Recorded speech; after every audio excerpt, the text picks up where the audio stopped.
Welcome to Construction Cashflow. In this podcast, we explore the stories, the strategies, and the steps to overcome cashflow challenges that often lead to insolvencies and the personal effect this has on business owners, their families, and the wider community. Each week, I interview a new guest to discuss their unique story of how they got to where they are now, the challenges they faced, what motivates and inspires them, and the issues affecting cash flow. Join us as we uncover best practices and bring about positive change. And don't forget to rate and subscribe to never miss an episode. The conversation about you in the construction industry is about when are you next available, rather than how cheap can you do this. You are suddenly in a much stronger position with a much better cash flow. Understanding who your customers are or could be, understanding what they want and what their stresses and anxieties would be, and then matching up your skills and capacity and availability with what they need. Now, your order book might be full as far ahead as you can plan. The marketing gives you many other advantages. It's not just filling my diary for the week after next. It's filling my diary for the long term. It's reminding your current customers and your past customers that you're still there, and reminding them of the quality of your service. And it also allows you to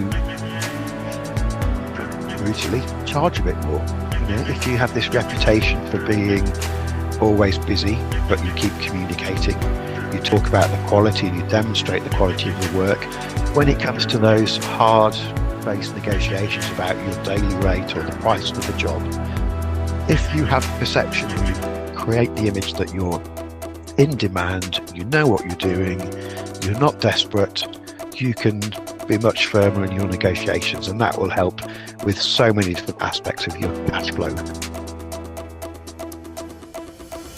In this episode, it's my pleasure to introduce you to Joe Lynch. Joe is a seasoned professional from the leisure and travel industry. Joe's expertise in business development, e-commerce and data analytics translates actually directly into optimizing cash flow and profitability in the construction industry. As the owner of Joe Lynch Consulting, he has a track record of helping organizations unlock their full potential and achieve sustainable growth. Joe's expertise also includes CRM systems, evaluating and enhancing product and service ranges, and leveraging digital marketing techniques relevant to driving cash flow in construction. These strategies are invaluable for industry professionals, business owners, and aspiring entrepreneurs. Join us as I explore with Joe his insights for financial success from proven strategies from the leisure travel industry, and how these can be adapted to revolutionize your construction business. Get ready to evaluate your construction cash flow game with Joe Lynch. Hi Joe, it's a real pleasure to have you on the show. How are you doing today? I'm very well, thank you, Stuart. Thank you for the chance to participate. You're most welcome. So Joe, tell us a bit about your story on how you got to where you are now. Wow, that's a big question to open with. Thank you. Well, I'll start by coming clean, Stu. I've been a big fan of your work and of your podcast, and I do feel slightly like a fraud in that I don't work in the construction industry.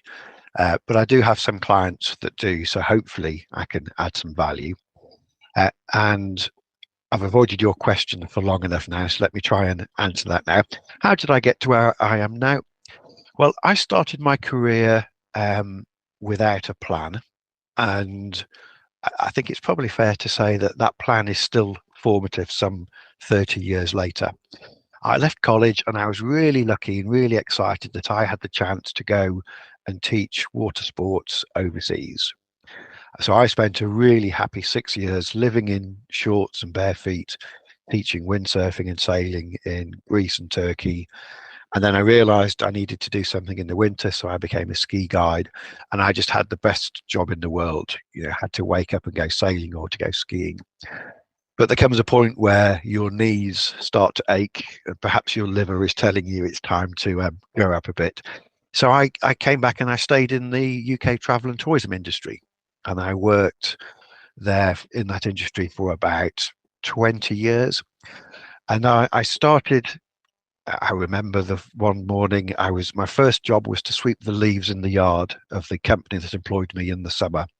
And they wanted to keep me engaged. So in the winter, I came back and my first job was to sweep the leaves up in the backyard. And as I was walking through the office, the phone rang. Nobody was answering it because they were busy. So I picked it up and sold a holiday. And somebody said, "Oh, you're quite good at that selling. When you finish doing the yard, why don't you come in and cover some of the gaps in the contact center?" And so I was on the phone selling the holidays, and I was really lucky because having delivered them, I knew about them and I knew about the customers and what they wanted. And I think it's that knowledge of an understanding of who your customers are and what they want underpinned my journey into marketing. So having sold some holidays on the phone, I started to write descriptions and just grew into the marketing department. And over the course of the next 20 years, became the marketing director, the commercial director, the MD and the CEO of many different leisure, travel and tourism companies. And then about 4 years ago, I decided that it's time to put a bit more balance into my life and be in control of my own destiny. So I started my own consulting business. And that sounds like there's a very grand plan. I was at a loose end one day and I went to see a friend who I'd worked with previously, and he said, "Come in for a coffee, we'll have a chat." And whilst we were chatting, he said, "My marketing team need a bit of help. Can you pop in and see what they're doing?" And that's how my consultancy business was formed. And then most recently, I started working with the BIPC, the British Intellectual Property Council, hosted by the British Library. And that's opened up a really interesting vein of contacts for me, supporting startup businesses with their marketing and strategy consultancy. And I have another couple of relationships with various different agencies that I also share my time between to try and advise their clients on sales and marketing. So purely by fluke, an accident rather than by design, that's how I got to where I am today. What an amazing story, Joe. And I believe that it's every bit as relevant to construction and what we do on construction cash flow. And I'll tell you why, because a lot of construction businesses, we go flat out, we get a project, we get a job, and we go flat out on it. And then all our resources go into that. Then we find at the end of the job, we've got nothing to do because we haven't kept the marketing going. So it's one area, and it affects the cash flow. So it's really great to have you on the podcast to talk to you about how marketing affects cash flow, and particularly speaking to people that have got experience in other industries to bring to the construction industry as well. What works well in other industries could work well here. Yes, and I think you're right, Stu. There are huge parallels there. And again, this is where I must admit to feeling slightly like a fake, in that I've made those same mistakes of lurching from securing a project, being flat out delivering, and then realizing I get to the end of the project, what's my order book look like? And lurching from famine to feast and back again. And I'll be honest, I'm advising people all the time, you're a freelancer, keep developing your sales pipeline, keep marketing. And yet I frequently make that mistake myself. So I know how hard it is, because when you're fully engaged. All you're focused on is delivering to your customer, whether that's on a construction site or in an office or helping develop a website. I think it's the same dynamic. So hopefully I can add some value to your conversation. Yeah, absolutely. And I'd love to hear what your thoughts are on that, on how we could maybe in small ways keep that marketing going while we're busy. If there's any kind of techniques, tips, tricks, and going back to your story, actually, something that painted a picture for me. You're sweeping leaves, and then you Yeah, picked up the phone and sold a holiday. yeah, That's really intriguing. And how do you do that? How does that work? It sounds really simple, and we spend lots of money and think we need to spend lots of money and time on selling something, and it's hard to get a yeah. paying customer. Where does that selling leaves to selling a holiday Yes. come from? I think it's well, first of all, it's understanding what you're selling. And any tradesperson obviously knows their trade and know what they're talking about. So it would fill me with terror if I had to go and, pretend to be a quantity surveyor on a site. I wouldn't know where to start, and I'd be found out even before I was allowed on site. So it's very much about sticking to what you know and understand, and having the confidence in yourself that you do know your trade. You can talk about it well. I think for marketing, and I speak as a marketeer, I think our industry doesn't help itself. We make it sound too complicated. We make it sound like it's some kind of magical formula, a mixture of science and witchcraft and creativity and insight, when in fact it's not. It's really simple. I nearly swore then, sorry. It's really very simple. It's understanding who your customers are or could be, understanding what they want and what their stresses and anxieties would be, and then matching up your skills and capacity and availability with what they need. Not trying to be something else, not trying to be someone else, and keeping it simple. You don't need to invest millions of pounds in the latest digital analytics or the latest search engines. You just need to be always available and always visible. And that's where I think the secret is, to discipline ourselves to allocate time to sales and marketing throughout the week and throughout the month. And in particular, to do it when you feel you don't need to. That's the really crucial bit, because when your order books are full, you're really busy and you think, I don't need any sales or marketing. I don't need to communicate to the outside world. But it's much more effective to maintain a regular profile with regular outputs than stop and start. Mm. And that's a principle I've learned, whether you're a one-person trader or a multinational organization. You keep promoting, you keep marketing, even when you think, in fact, probably especially when you don't think you need it. Because even though your order book might be full as far ahead as you can plan, the marketing gives you many other advantages.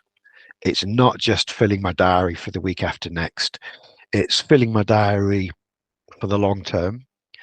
It's reminding your current customers and your past customers that you're still there, and reminding them of the quality of your service. And it also allows you to brutally charge a bit more. If you have this reputation for being always busy, but you keep communicating, you talk about the quality and you demonstrate the quality of the work.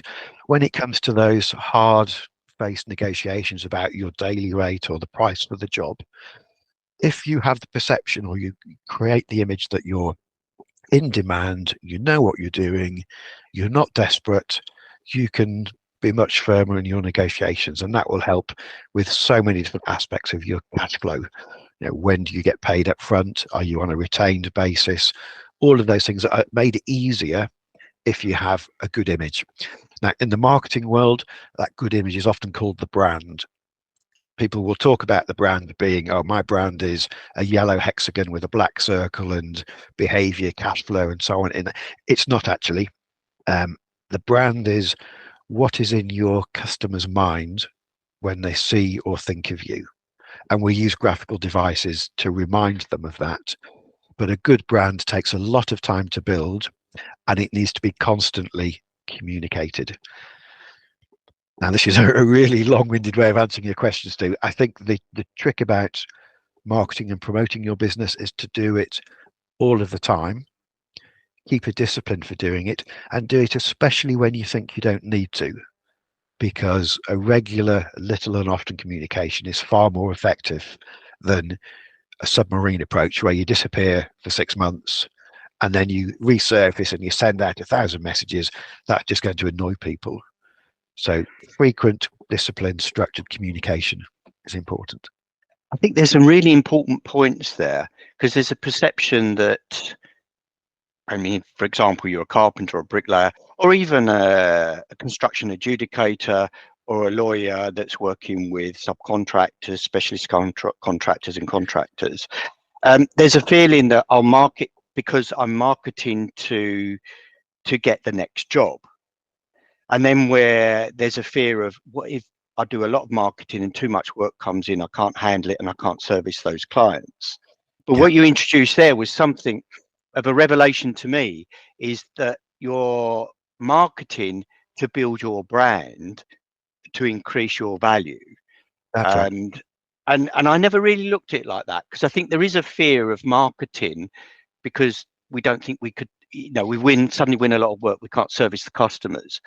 But looking at it from that perspective, is that you're constantly trying to build that brand, that perception in your client's mind, so that when you do come to those final stages of getting a project, you're in a stronger position to negotiate.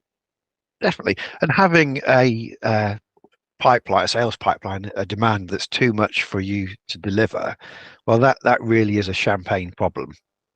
Because of all the problems to have, that's the champagne problem, where you're saying no to people or not yet to people. Because imagine what that does to your profile and your brand. Thinking, wow, this person's so good, they're booked up for months, they're worth waiting for, or they're worth paying a bit more for. Or yes, I can agree their payment terms because I really want to secure that time in their diary to deliver. So if anybody's worried about having too much work to do, well done. That really is a champagne problem. Yeah. No, I think that's amazing advice, Joe. And I think that is I think you've hit the nail on the head of one of the biggest fears for people marketing, small businesses marketing. They are concerned. There's a big fear they can't, particularly in the construction industry where it's hard to get resource. It's hard to resource projects. Yes. And to look at the other purposes for marketing is amazing. You could make a mistake. You could spend thousands of pounds a week for work to secure work or to get work that you can't deliver, and that would obviously be daft, because you need to balance your level of investment with the capacity that you have. And this is where I get involved, certainly with the larger clients, looking at marketing effectiveness, where we analyze the return on investment, not just how many orders did you get, or how many requests, or how many purchases did you make, but how profitable are those, and can you deliver? Because frequently people will make the mistake of paying too much or investing too much time in marketing when they haven't got the capacity there. In that case, you'd have a very, very different marketing strategy. You'd be talking about, this is my brand, this is why I'm better than anyone else, this is what I can do. And other times there is that short-term space. Okay, a job's just cancelled on me, I've got nothing in my diary for the next 2 weeks. Your message and your investment might be very different then, but that's built upon that solid foundation of building a good brand. Yep. So in marketing terms, say we'll switch to sales promotion for that short period. So what would that look like? For a small construction business or a medium-sized construction business, what would that direct sales look like? Is that picking up the phone, doing cold calling, or what's the, you suddenly find yourself without work? Yeah, it could be an element of that. Yeah, and again, that's where cold calling is by definition cold. It's hard work. But if you've maintained that relationship with potential customers. It's not cold calling, it's warm calling. It could be using the entire suite of digital marketing. It could be a really nice, simple email. It could be some posts on the relevant Facebook or industry social network sites, which I'm sure there are many of those. Depending pretty much, I can't give one size fits all advice because your industry is so broad in its range and size, but it's finding the cost effective way to communicate with those people at the right time with the right message. So obviously having your own website I think is important because people want to check you out and see your accreditations and see previous customer reviews and testimonials. But then how do you expand the reach of that? There's many different ways of doing it.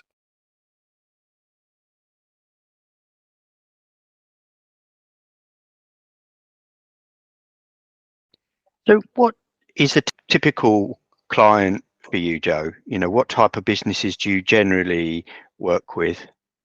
Well, I'm really lucky, Stu, that I don't have a typical customer. And one of the things I really love is the variety of people I work with.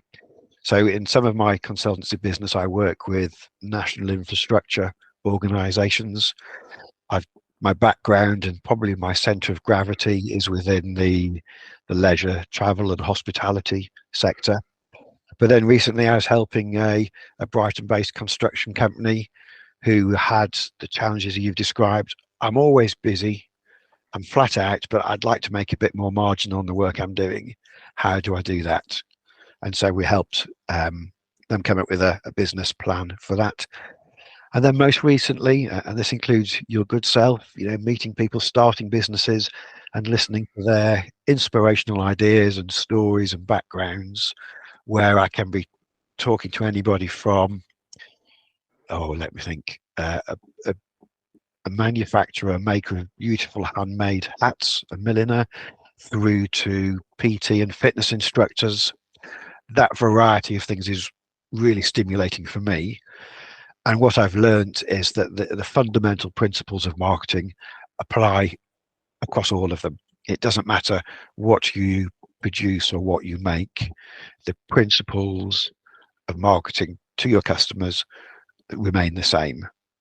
Understand what you do, understand who you sell to and who you want to sell to, and just make sure that you're available and visible to them. How important is having a marketing strategy? I think it is very important. And a marketing strategy can only exist when you have a business plan. Because if you said my turnover next year needs to be £25 million, the marketing strategy would be very different compared to the one for a business that said, I want my turnover to be £25,000. So you need to have, and this is the first thing I always do before creating a marketing strategy, is what's your business plan? How big do we need to be? By when? What are we going to create or sell to get there? And then we can create a marketing strategy. Marketing strategy in its purest form is quite simple. Who are we going to communicate to? How are we going to communicate? What are we promoting to them? And making sure, and this is the bit that's frequently missing, making sure that there's time spent to look back and work out what is working, what can we do more of, and what can we just stop doing because it's a distraction. And that opens up one of my three product lines, if you like, is that marketing effectiveness, where we use some very sophisticated data techniques to understand that if you were to spend £10 million more on television and £3 million less on paid search on the internet, we would model your growth to be X, Y, and Z. So we can take a marketing strategy from being small and simple to large and complex, depending on the size of the organization. How important is it to have a link the marketing strategy to maybe the business owner's mission or vision statement? Very important. And to me, the link between those is the business plan. So the vision and the mission statement is Why do we exist? And that's a really powerful question. Why are we here? What are we going to do to achieve that aim, and how do we do it? And then the marketing strategy is, how do we explain that to past, current, and future customers?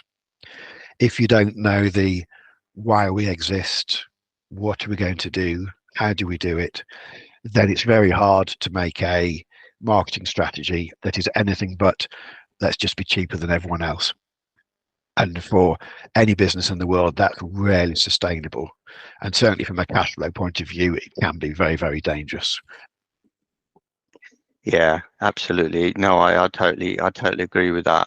And so how do you identify your ideal client, your market? Because that's one that's kind of quite, it sounds simple, but it's quite perplexing. You know, who am I going to work with?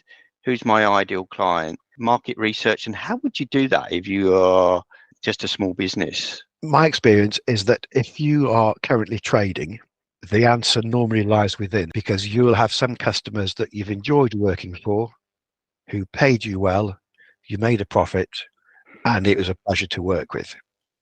And you'll have some customers that didn't pay you, squeezed your margins, and were pains in the proverbial. If you were to, so if it was an existing business, I would always start by saying, okay, let's look at all of the customers, what was good and bad about them, and where did we make the money? And then I'd say, okay, so we've found that particular type that was successful both for the customer and for me. Are there any more of those out there? What do they look like? What are their characteristics? Let's just check that we didn't get lucky and find the one-off, the unicorn. Let's check, what are the characteristics of that customer? How many more are there out there? Is it in the same industry? Is it in the same sector? Is it the same type of organization? And let's come up with a plan to target those. Now, that plan will be very, very different if you are promoting to people renovating or extending their houses. Your marketing strategy will be very, very different if you were focusing on large corporate multi-million pound commercial sites. So that's why you need to do that analysis and write down and agree, this is where we've been successful in the past. That's probably the best clue you're going to get to where you'll be successful in the future. And let's try and expand that. I think one of the mistakes that we all make in any industry is when we say, yeah, who is your ideal customer, or what do you sell? And we think, oh, I know, anybody can be my customer and I'll do anything they ask me to do. And that's probably the worst marketing strategy there is. What you need to do is focus your products and your services, describe them really quite precisely. Some people would say find your niche and focus on that, because that's where you have a chance of creating a brand. Oh yes, I know Joe Lynch, he does marketing effectiveness. He's not a creative, he's not selling advertising, he's not selling websites. He's helping me understand how my marketing works and how it could be better. And that's the niche I try and build myself into, rather than being all things to all people. And I think that works in every industry sector. Can you be too niched, do you think? Theoretically, yes, you could be, because if there is no market in that niche and you're the only person in there, then probably. But hey, still, I thought cash flow in the construction industry was a niche until I met you, started chatting to you and learning about your organization. Yeah, I suppose it is a niche in a way. There's so many things that affect cash flow. You know, we can look at it from so many different angles. So when I first started the podcast, I was thinking of cash flow from one particular perspective. But what I'm finding is that the guests that come onto the podcast see other things that affect cash flow that might not normally be linked. Yes. Oh, I didn't think that would affect my cash flow. You know, like for today, for example, we're talking about marketing, how that can affect your cash flow. We were talking about last week how health and safety can affect your cash flow, how not reading a contract and signing up to something you hadn't understood can Yes. affect your cash flow. Not getting your applications in on time can affect your cash flow. So there's many things that lead into cash flow. But the key thing is when you get it wrong for whatever reason, there are human consequences. And I find, it's the company that's gone broke. It's how do I tell the wife and kids that the company's gone bust, we can't go on holiday. Yes. How does that affect my mental health, the family's mental health? And how does that affect the community around me, the communities I belong to? So there's a massive knock-on effect, and that's how what I felt was really important to, particularly in construction, where there's sometimes some deliberate attempts to slow cash flow, to Yes. hold back payments. And I think sometimes they don't, I think sometimes the large organizations that hold in the purse strings, wherever you are in that supply chain, don't think about the consequences, and they cut their noses off to spite their faces. Yes. And I think that's a very old-fashioned mentality of I win by beating you approach, whether that's done intentionally or not. But that's really only short-termism. And from a marketing point of view, that will never work. You might get away with it once or twice, but you'll soon get found out. In fact, Yeah. just going back, how your cash flow debates is a very broad subject. From a marketing perspective, I would say your cash flow in the construction industry is your brand, and that's the hook that people think, I know what Stu's all about. And you use that hook to start the conversation, and then you expand it to cover that whole breadth of subject matter and implications, which is actually a very clever marketing strategy. One of the other things that I've noticed as well is that from a marketing perspective, is that it's not always all about maybe you marketing to your client. Sometimes it can be, if you've got a good brand, maybe your client gets marketing kudos because they're employing you to work with them. Do you see that at all somewhere, where, we work with such and such, or we work with, our suppliers these are the best in the industry, or it could be our clients are the best in the industry. So do you see that much as a strategy? Definitely. And it applies across many, many different industries. I would call that brand building by association. If I'm associated with this company, the customer's going to think, oh, he must be good. If he's good enough to work with that client or that supplier, he's good enough for me. So that brand building by association is a well-known tactic or strategy, and can be very, very powerful. I found that as a commissioning contracts in construction, is if there's a really good supplier, contractor or subcontractor, so they're really hot on health and safety, they're organized, they're supportive, they're very efficient, and they work on the quality, they're delivering quality. Amongst the clients, they get a good reputation, and Yes. they do get approached from, and I think it comes back to what you were saying about the brand. So they might be good at all of those things, but may not have a brand that reflects it. So how would they start to promote those positive things that maybe they get positive feedback from their clients, then transfer that into their brand, if you like? Yeah. I think this is where the classic is the case studies and the testimonials, where you can show the work that you've done with a particular contractor or primary project lead. If they have the reputation for quality, reliability, and safety, if you were then to say onto as part of your brand, delighted to be a recognized supplier of X, Y, and Z, and here's the reference that X, Y, and Z gave me about my work. Working with Stu was a pleasure. He was always A, B, and C. You've then got a really powerful piece of content, to use the jargon. How do you get people to see that? So you put it on your website, you put it in your email newsletter, you put it on your social media, you put it on your LinkedIn profile, so that somebody looking for the next partner to work with can say, oh, he got such a great reference from this well-trusted industry source. They're not going to tarnish their reputation by recommending a cowboy operator. Therefore, they must be good. Let's pick up the phone to them. Question I wanted to explore with you as well, going back to the stats that you work on, you know, the financial stats and how marketing can affect the finances of the business. It's quite often viewed as, you know, from in the construction industry, that I'm earning money when I'm working in my business. So when we're laying bricks, we're getting our profit. From a marketing perspective, when we look at maybe sales funnels, you know, and we're thinking about how much do I need to spend on my marketing at the top of the funnel?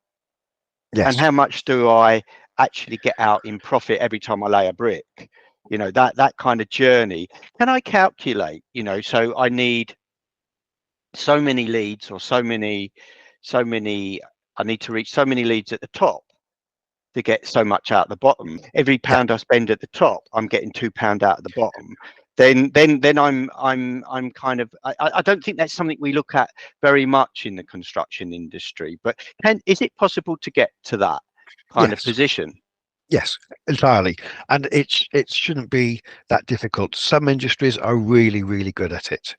You know, when I work with FMCG companies who are selling widgets or bottles of pop, they know to the nearest thousandth of a penny what their marketing costs are and what their profits are. To use your bricklaying analogy, you need to think, okay, for every pound I make laying bricks, I need to invest so many pence in securing the revenue for the next week's or the next month's work. And also to have the conversation with yourself, well, actually, I'm making £2 a brick.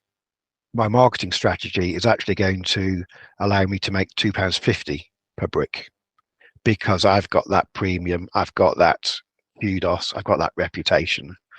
And therefore, if I spend an extra 10p per brick on marketing and can charge 50p more, then that's brilliant. That's free money. That's 40p per brick. We're up already.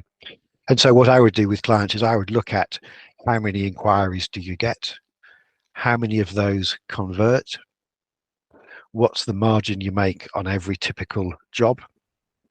Therefore, how many inquiries do you need to generate in order to keep your diary full?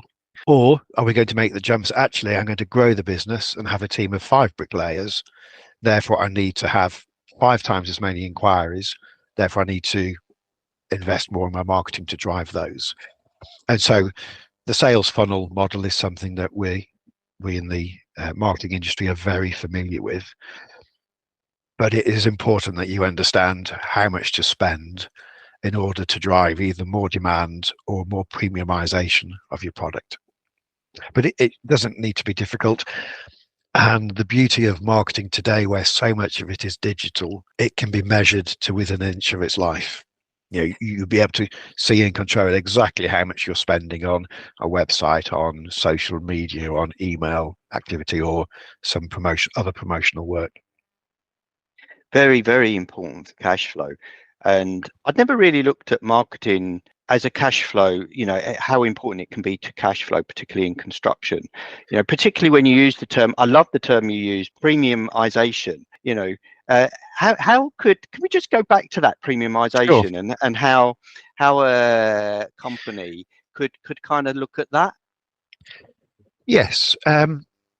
You've probably heard the phrase, one way of describing it is the culture of scarcity. You know, when something is limited, there's a kudos of securing it, whether it's, I don't know what the youngsters look at today, designer trainers that are a limited edition. They go crazy for those. If the conversation about you in the construction industry is about when are you next available, rather than how cheap can you do this, you are suddenly in a much stronger position with a much better cash flow. So if you can talk about, delighted to have these jobs booked up, I've got some availability in 2 months' time, but at this rate, that'll be gone by a week on Wednesday. Call me now to secure it. You're having the conversation about availability, not about price. And you're driving that conversation, and you're saying, if you don't like my terms, I'm not worried. I can find someone else that will do, because I've got that brand, that reputation. And it might be, and sure as well, within any construction project, you get some element of that from the materials and the quality of your finish as well. Do you want to position yourself as, forgive my ignorance here, laying premium good bricks rather than cheap bricks that are going to fall apart within a few years? They're so relevant to the podcast and so relevant to cash flow and construction, particularly when you talked about these are my terms. You can discuss and negotiate on the basis of your terms. One of the things people like Yosef Ewing talk about is that if you're a specialist subcontractor or a specialist contractor, have your own terms and conditions, and don't just accept the terms and conditions being imposed on you by the main contractor. Yes. And so that can then become part of your marketing strategy. Definitely. You want the main contractor to be thinking, I really want to secure their services. I hope I can get them, rather than saying, I don't care who comes along. I just want the cheapest job possible. And so those people who have invested in their image, their brand, their marketing will be in that position where there is this culture of scarcity. If I don't get them booked in, I'm going to have a shoddy job delivered. It won't be as good. My reputation will be tarnished. Therefore, this is the contractor I want. Imagine I'm happy to pay a deposit to secure their time, to make sure that their diary is protected. That's a big thing for your cash flow. So how can listeners get in touch with you, Joe? How can they find out more information along the marketing journey? The easiest thing to do really is to come to my website, which is joelynch.uk, JOELYNCH.uk. And from there, you'll find links to my social media. You can subscribe to my newsletter. But most of all, you'll find my phone number. Give me a call and let's meet for a coffee and see if I can help you improve your marketing effectiveness. Amazing. Thanks so much for that, Joe. So have you got time for the quick fire round? Yes, and this is the bit I'm terrified of. I'm okay, happy. You probably tell I'm happy talking about marketing. Talking about me, less so. Okay, I'll be gentle. And you can pass on any question you like. Okay. It's absolutely fine. So the first question, Joe, how do you start your day? The version I'd like to give you is that I have an organic smoothie, run 10 miles, come back to half an hour in the gym, and then meditate for 30 minutes. What actually happens is I get up, have 2 strong coffees, and read the newspaper for half an hour. And I'm sure I'm not the only person in the world that does that. When are you most productive? There isn't a particular time of day. I used to be really productive in the evenings. Now it's more likely in the morning. What I've learned is that sometimes it's not working. Don't force it. Go and get some fresh air, come back to your screen 10 minutes later, and it might be entirely different. When it's not happening, don't get stressed. Go out, get away from your screen or whatever you're doing, and come back and try again later, rather than getting wound up that it's just not, what's the phrase? People in the flow. You're not in the flow. It's not happening. Take a break. Is there something new happening in your life right now? Yes. And the professional side of things, it's the work I'm doing supporting the startups and developing a startup coach model, where I'm working with entrepreneurs who have a vision for a business, and I'm trying to create a product and a service that is affordable and adds value to that particular type of customer. So that's really interesting, a new innovation for me, sitting alongside my more conventional consultancy gigs. Is there something you'd like to do that might surprise your friends and family? I think my friends and family know that I'd love to sail around the world. What would probably surprise them I really annoy my family that I quite like classical music, and having teenage children, obviously they hate that. I would love to be able to stand on the stage and sing. Name a challenge you overcame that changed your life. I set up my consultancy business 6 months before the pandemic hit, and I was congratulating myself on being really busy, having what I thought was a diverse range of customers, and then suddenly the world stopped turning and the business was essentially zero revenue. Well, I got really busy helping people close down and then really busy helping people reopen. Having to deal with that and not take that as being a sign of personal failure, and having to reinvent and diversify my business was a big thing to get over. What I've seen with a lot of the clients I work with is that the pandemic has actually made us do things that we should have done anyway. It just made it urgent and scary, and getting over that challenge was a big thing. I still don't think we're entirely over it, but that was a big shock to the system. Who or what inspires and motivates you? I'm getting a lot of inspiration at the moment from the people I'm meeting with ideas for businesses and seeing their ambition and their resilience. If I say to people, oh yes, my business was interrupted by the pandemic, and then I hear stories of people who have had far greater personal impact and continue to keep smiling, continue to keep going. To quote Churchill, keep buggering on. Some of those stories, you might know who I'm talking about, they are truly inspirational and make you realize that's the right thing to do. Keep going, keep going. What does success mean to you? Success to me means being proud of the work that you're doing and knowing that you're making a difference. And I think if you have both of those, everything else falls into place. You get paid, you've got the cash flow, you're not worried about other things, but it stems from the fact that you're proud of what you're doing and you're making a difference. That to me is the most important thing. Are you a spender or a saver? Well, now, Stu, I'm a Yorkshireman, and I do follow the stereotype perfectly. I've got T-shirts in my drawer that are older than my children, and they're still perfectly fine. So I'm very much a saver. Unfortunately, I'm the only one in my family that way around. What advice would you give to your younger self?